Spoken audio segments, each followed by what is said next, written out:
Be me, 26. AFF finished a communications degree. A few years back somehow turned that into a pretty solid remote job doing brand/content strategy.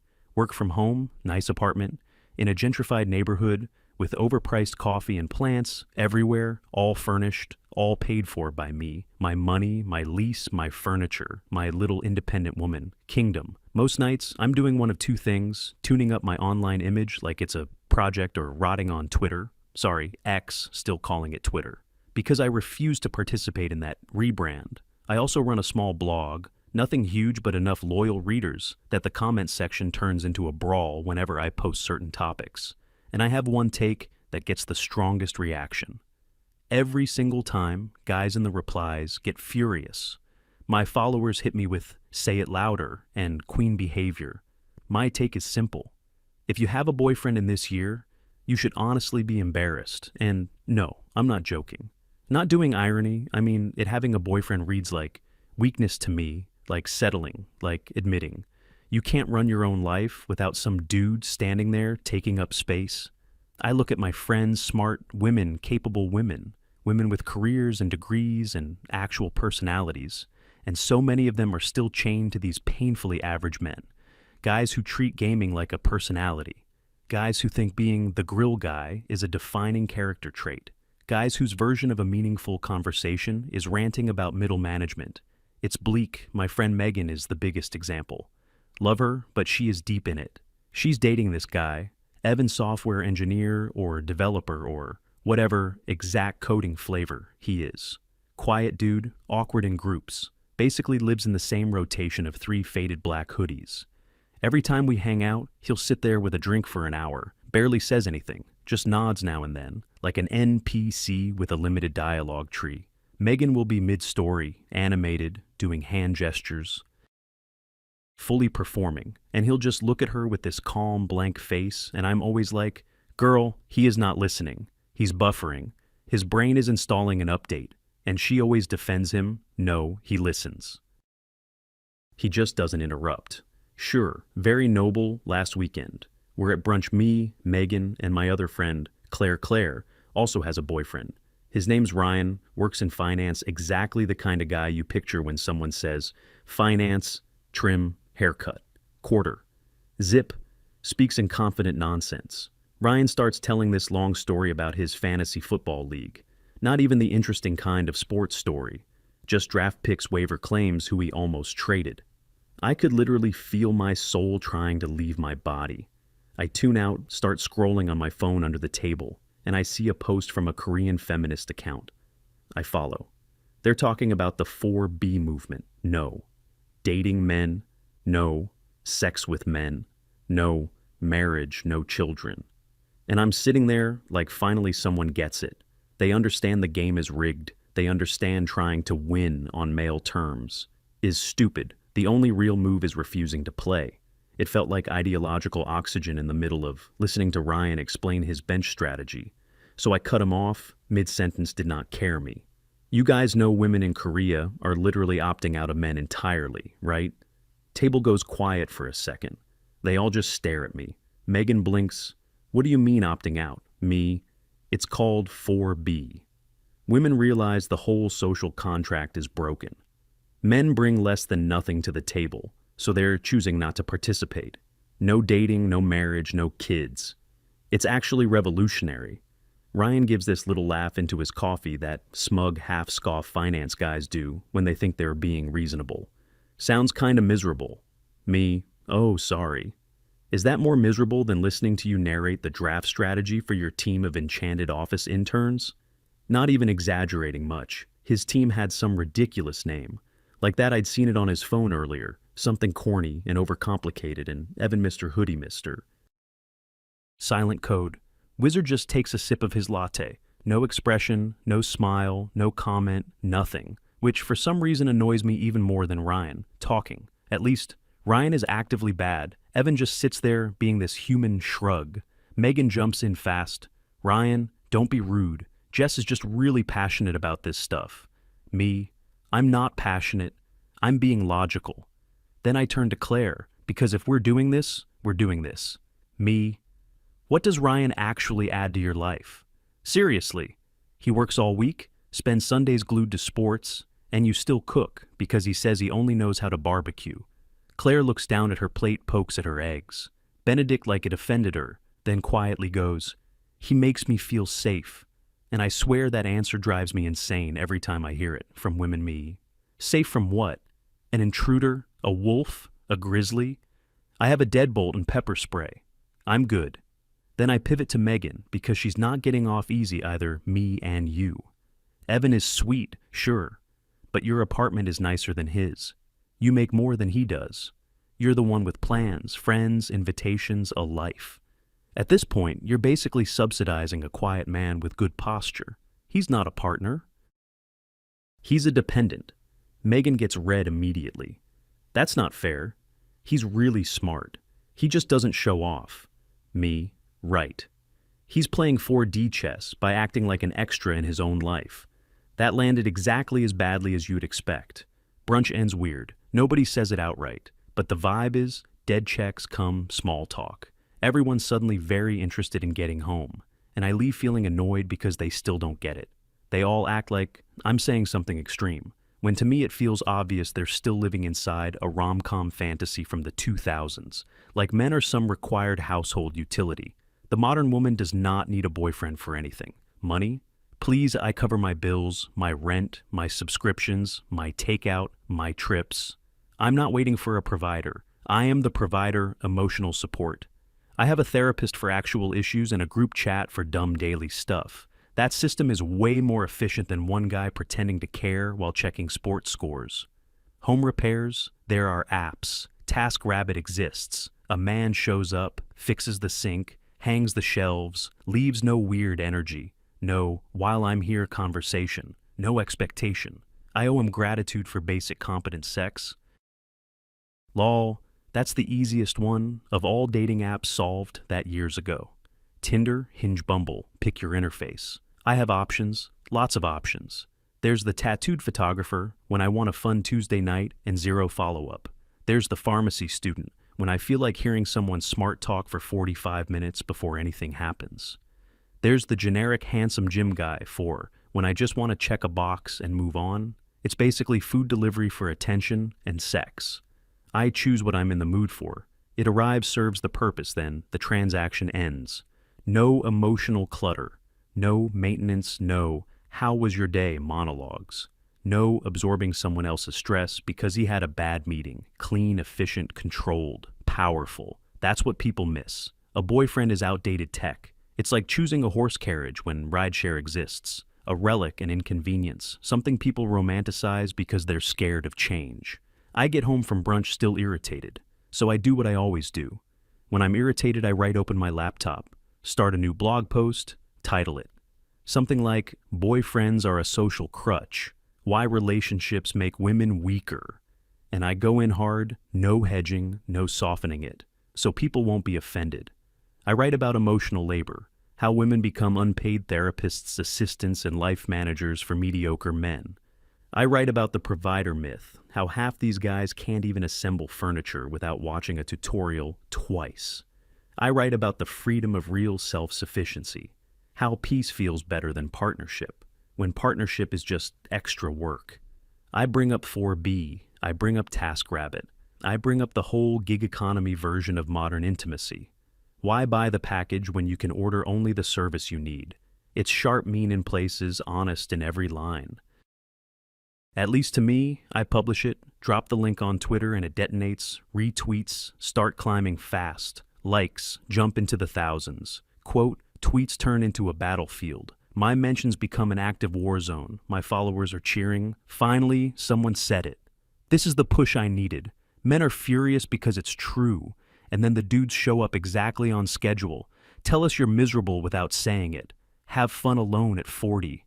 Enjoy your cats. Same recycled insults every time, like they all share one group chat for bad comebacks. I'm sitting there refreshing and grinning, feeling completely vindicated, feeling important, like I'm ahead of the curve, and everyone else is playing catch-up. My friends are still out there defending their underwhelming boyfriends, making excuses, calling dependency love.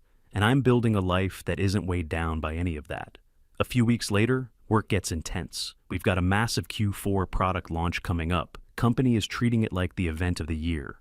And my boss, Diane, woman in her late 40s, always talking about women supporting women in meetings, but mostly just a polished corporate machine in a blazer, pulls me into a call and puts me in charge of the whole digital rollout site. Refresh social campaign, email funnel, paid media coordination, all of it me on the call, with Diane acting like I'm not seconds from overcommitting. Don't worry, Diane, I've got it. This is my shot. I'm gonna crush this so hard they won't be able to ignore me at review season. I actually believe it when I say it for a little while. Everything is moving the easy stuff, anyway. I build the graphics in Canva, write all the launch copy, headlines, captions, email, subject lines, CTA buttons, all of it. Schedule the social posts across every platform, line up the rollout calendar. I'm in spreadsheet, heaven tabs, open everywhere, feeling like a battlefield, commander moving little digital troops around a map, campaign assets, handled email sequence, handled content timing. Handled. The last thing left is the new interactive landing page, the one piece I don't fully control. Our outsourced dev team built it and it is absolute garbage. Looks pretty on desktop. If you don't touch anything under the hood, it's held together with spite and zip ties, contact form, won't submit consistently. One of the main JavaScript animations crashes the page on mobile, just hard, dies blank screen, sometimes reload, loop launches in 7 days. That's when the panic finally starts creeping in, first real wave of it like cold water in my chest. Immediately start trying to coach myself through it. No, don't panic. You are a girl boss. Girl bosses do not panic. Girl bosses pivot. I email the dev lead, some guy in Eastern Europe named Marco or Miro, something like that. His reply might as well have just said, works for us, not our issue, good luck, completely useless. I try to troubleshoot it myself, which is insane. I barely speak enough code to be dangerous. I'm Googling error messages and copy-pasting snippets from forum threads into the back end, like a chimp at a keyboard, click save, refresh, pray, repeat. I do not fix it. I make it worse, way worse. Now the page isn't just broken, it's gone full, 404. Entire landing page disappears, like I never existed. Stare at the screen for a solid 10 seconds, brain blank, then the next 2 days become a blur. 48 hours of caffeine and dread barely sleeping. If I close my eyes, I just see broken code and Slack notifications living on cold brew, protein bars, and pure adrenaline. My nice clean apartment starts looking like the set of a low-budget hacker movie. Dirty mugs on every surface, wrappers on the floor. Laptop charger stretched across the room like a tripwire. Lights dim me in an old hoodie with greasy hair and one contact lens trying to escape. I start looking for emergency help. Go on Upwork, message freelance developers like a desperate person trying to hire a surgeon in a parking lot. Everyone either wants a stupid amount of money or says they can start early next week, which may as well be next year. My left eye starts twitching, like visibly. Then Diane pings me on Slack. Of course she does. Hey Jess, quick check-in on the landing page. We need to begin internal testing by end of day tomorrow. Everything on track? I can feel my hands shaking while I still type back like I'm in a perfume ad. Yep. Just adding final touches and doing a couple extra optimizations. You're gonna love it. Send immediately, want to throw up straight up, lie.exe. And the second it's sent, this wave of dread hits me so hard, I have to sit down on the floor. I am cooked completely. The whole image I built at work, the polished, I've got this thing, the effortless competence, all of it is about to crack in public. I can't ask anyone on my team for help. Now, not after acting like I was in total control asking for help, would mean admitting I'm not just struggling. It would mean admitting I never should have taken full ownership of the dev piece in the first place.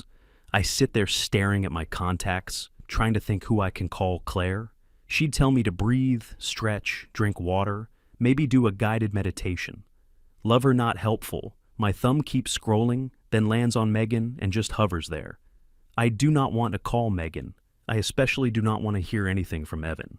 I can already hear an imaginary, sounds tough, in that calm little voice of his. and Megan being nice about it, which somehow feels worse, but the panic in my chest is so heavy at this point, it feels physical, like someone set a cinder block on me, so I call.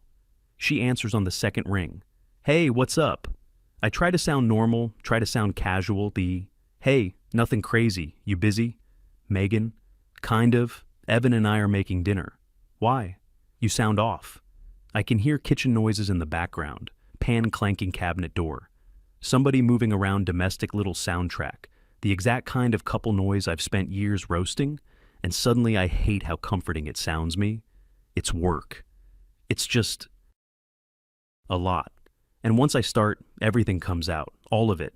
The broken landing page, the useless outsourced team, the deadline, Diane, the fake Slack, update, how I made it worse, trying to fix it myself.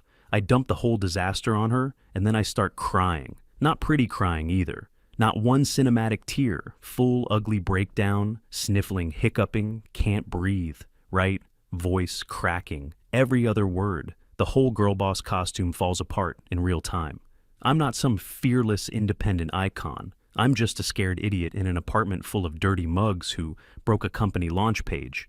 Megan goes quiet for a second, and I brace for the smugness, for the maybe if you weren't so arrogant, but it never comes. She just sounds genuinely sorry. Jess, wow, that sounds awful. I'm really sorry. Then she asks, what kind of code is it? What's the actual error? Me, wiping my face on my sleeve because I can't find tissues. I don't even know, JavaScript maybe? Something about an API timing out and a null object reference? It's all gibberish to me. I hear her talking away from the phone voice, muffled. Then, hang on one second. I sit there in silence, sniffling, staring at the dead page on my monitor. Hear some shuffling phone changes hands. And then a different voice comes on, quiet, low, steady. Evan, hey. My stomach drops. Of course, of all people, me. Oh, hey, Evan. Evan, Megan told me what's happening. Do you have the error logs? His tone is calm, direct, not cold, not warm, just focused, zero judgment in it, which somehow makes me feel even worse, me. Yeah, I think so. Evan, can you send them over? And the staging link. I just sit there for a second, silent brain trying to process the fact that Mr.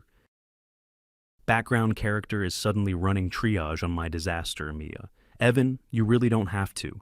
It's my mess. Megan's worried about you. Send the link.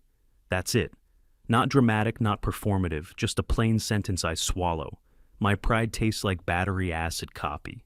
The logs copy the staging, URL dump, everything into a text and send it to Megan's phone for him. Me, okay. Sent. Evan, got it. Give me a few minutes. Then he hangs up. Not, I'll take a look, not, no promises, not, I can try later tonight. Just give me a few minutes.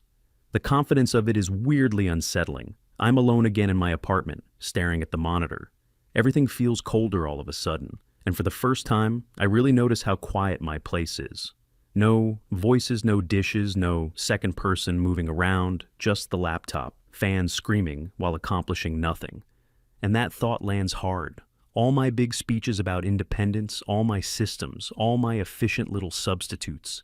TaskRabbit can't save this. My therapist is not going to debug JavaScript for me. None of the guys in my dating app rotation can fix a production-critical bug at midnight. I am just here alone with a disaster I created and no real plan. Less than half an hour later, my phone buzzes text from Megan. Evan says check the site now. He pushed a fix. I stop breathing for a second turn, back to the screen. Hit refresh, it loads. Not, half loads, not, looks okay until you click something. Loads perfectly. I click the contact form, fill out the fields, name, email, fake, message, hit, submit. Thank you, confirmation, pops up instantly. It works. All of it works, every piece. I'm still staring at the screen when another text comes in from Megan. Evan says your marketing API endpoint was deprecated and the page was calling a null array.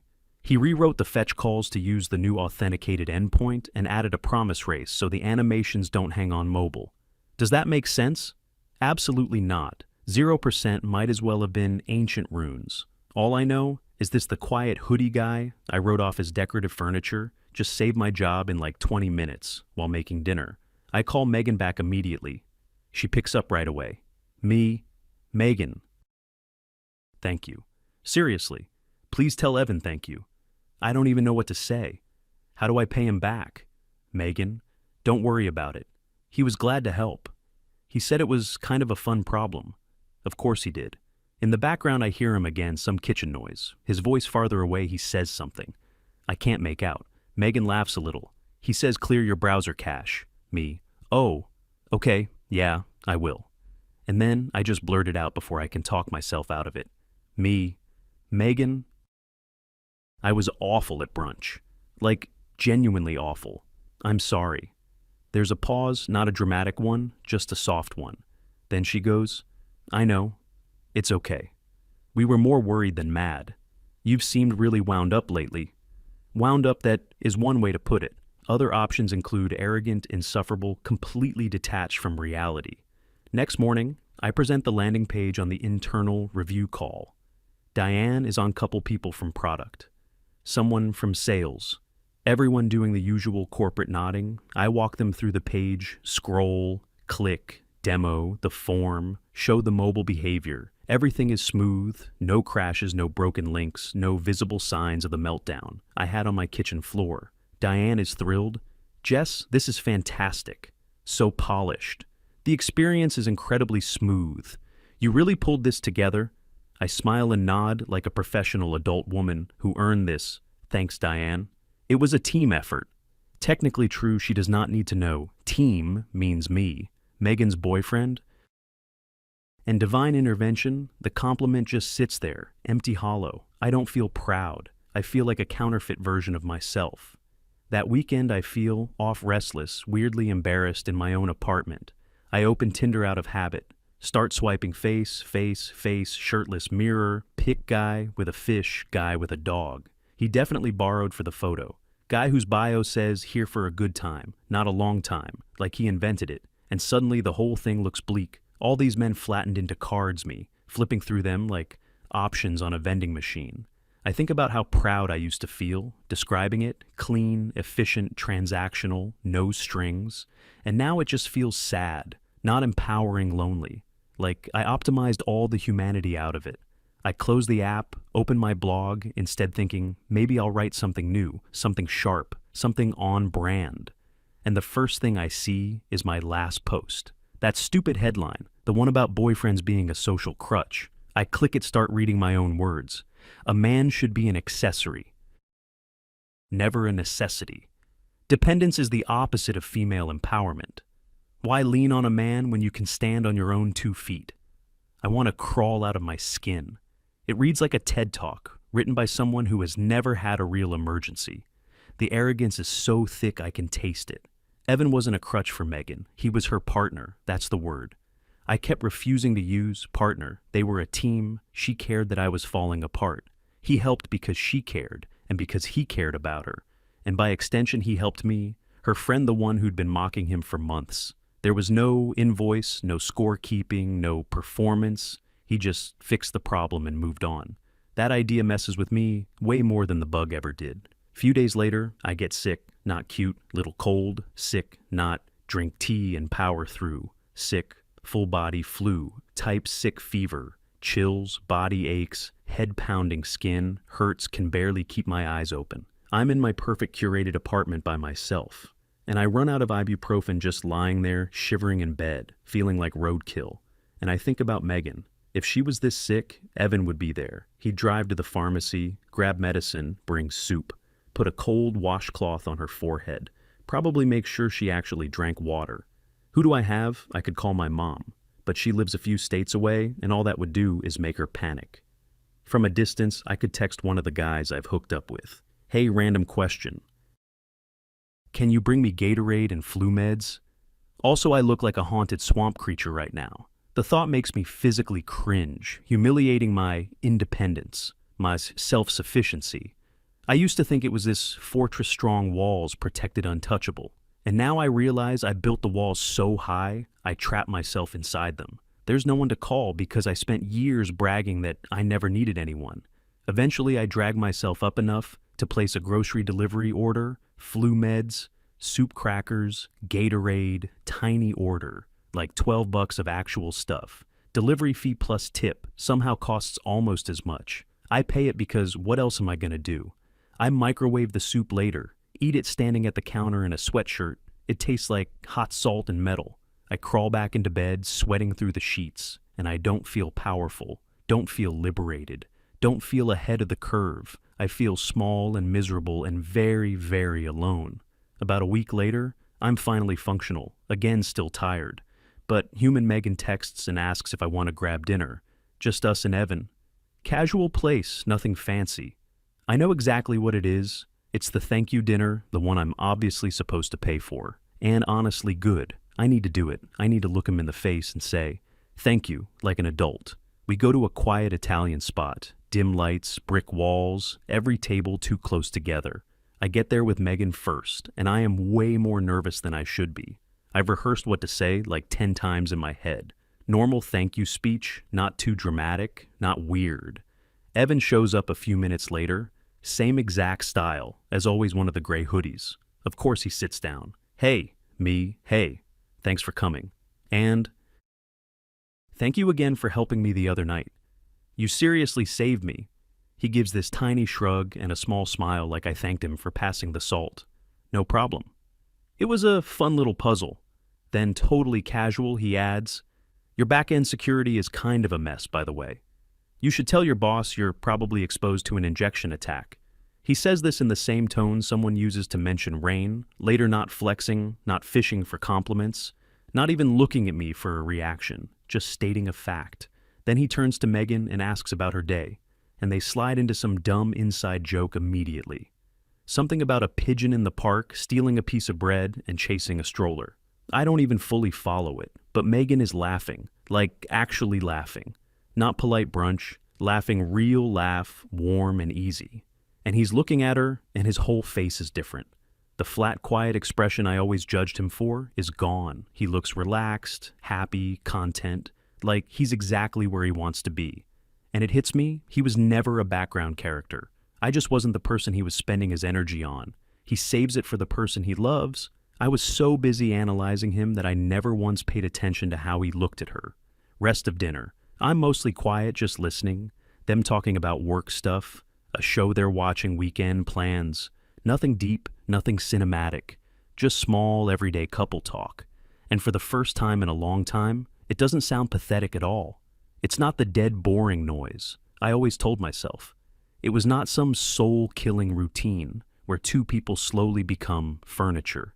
It's easy, comfortable, like a rhythm they both know by heart. They trade sentences back and forth without thinking. One starts a thought, the other finishes it. They already know what the other is ordering before the server even gets there. Megan reaches over and steals a piece of garlic bread off Evan's plate. He gives her this fake annoyed look and nudges her hand away. She grins. He grins back. Small, stupid thing shouldn't matter. And somehow it hits me harder than anything else that night. I'm sitting there watching them, and there's this ache in my chest, deep, weird, almost physical. I don't even have a clean word for it. Not exactly jealousy, not exactly regret, more like recognition. Like, I'm finally seeing something real, something human, something I cut myself off from on purpose and then called it empowerment. Dinner ends. I pay the bill. Of course I do. That was the point. Evan thanks me, simple, polite, no weirdness. Megan hugs me outside, warm, quick, familiar. Then they leave together, and I go back to my apartment alone. Open the door, step inside, and the place feels different tonight. Same apartment, same furniture, same lighting. But it feels bigger, emptier, colder. Like the silence expanded while I was gone, I sit down on my expensive couch, the one I researched for 2 weeks. Picked myself, paid for myself, assembled with TaskRabbit. Because of course, and I just look around my good job, my income, my nice neighborhood, my curated little life, everything in its place, everything I said, I wanted everything, I used as proof that I was right. I did it. I actually built the life my whole philosophy was pointing toward: total self-sufficiency. No dependence, no compromise, no boyfriend. and I have never felt this lonely in my life, not even close. I open my laptop, go straight to my blog. The dashboard loads, and there it is. At the top, that post, that title, "The boyfriend is a social crutch. Why women are weaker for having one," just staring back at me. And all I can think is my face. When I'm the weak one, I built an entire identity out of cope and called it theory. I think about the comments under it, all the angry guys, all the dumb insults. Have fun dying alone. Back then, I rolled my eyes, thought it was just bitter. Dude saying predictable, dude, things cheap. Shot. Empty line, tonight. It doesn't feel empty tonight. It feels like a diagnosis, like a future tense sentence. I click into the admin panel, scroll through my posts, years of smug essays, smirking advice, little ideological victory laps, thousands of likes from strangers who don't know me at all. My cursor hovers over delete one click and I could wipe half of it out. All the arrogance, all the posturing, all the "I'm above this" nonsense. I don't click, I just sit there staring at it. Because as much as I hate it right now, this is still mine. I made this polished, hollow monument to my own ego. This whole thing built out of defensiveness and contempt. And the worst part is realizing what I should actually be ashamed of. Not that I don't have a boyfriend, not that I live alone, not that I built a life by myself. It's that I became the kind of person who needed to mock other people's love to feel strong. The room is dark, except for the laptop. Screen light on my face, everything else quiet. I just sit there and the cursor keeps blinking, blinking, blinking, and there's nothing else.